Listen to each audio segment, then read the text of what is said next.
So there's this incredible quote that I love from Richard Bach.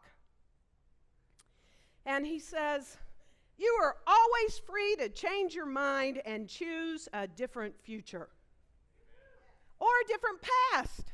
This is important too. We are always free to change our mind, to change our thinking and change our life, to change our mind. Yeah, it's so interesting. 4.5 years ago, because I looked it up, 4.5 years ago, I shared a talk, and it was called, "What's Your Story?" Maybe y'all were here. Some of you may have been here. Tracy's shaking her head. She remembers. You know, I talked about how we each carry the stories of our lives around, and I literally brought out a whole stack of children's books. Like I was carrying them, these just, books of these stories. And I carried it around on the platform, and it was pretty heavy, and eventually I had to just put them down. Carrying my stories and y'all's stories too.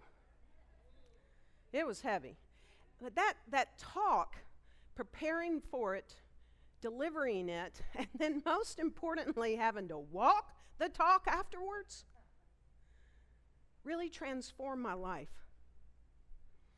And what that did for me is I rewrote a story that I had been telling over and over and over again about my childhood and about this rejection. But I chose to no longer focus on the rejection. I was giving so much power to the rejection, to the story of rejection, that I had nothing to do about, y'all. I mean, really, nothing. And so it was like, wow, I got to focus on not the rejection from a parent, but the unconditional love that I received from the other one. And I started focusing on that unconditional love and focusing on that and started rewriting that story so that other one wouldn't continue to be subjective in my life. And it started to help me live this bold new story, to receive unconditional love. Because you know what?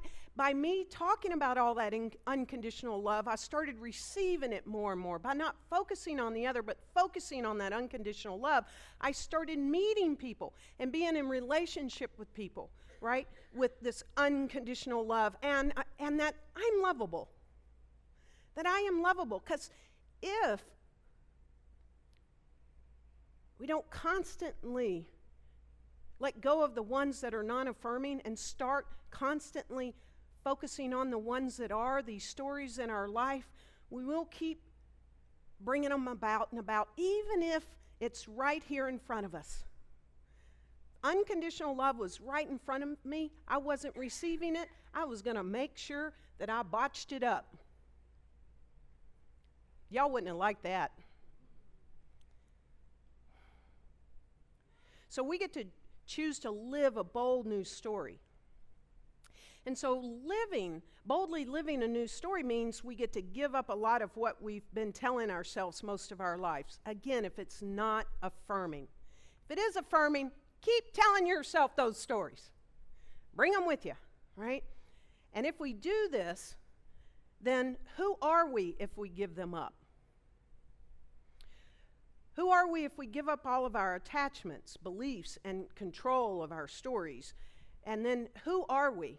And I had to get real with myself, like, well, if I give up this story, what is that going to mean? And I was really afraid. I didn't know who that person would be. But I was willing to give it up and start focusing on the affirming stories.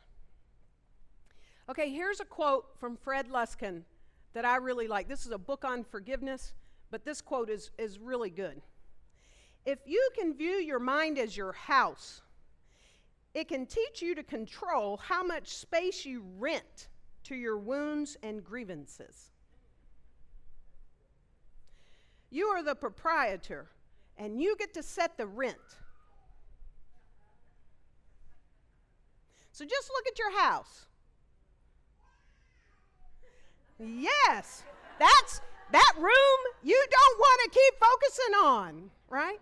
And so look, like, you get to control your own house, your own mind, what you focus on, what you affirm, these life-affirming stories.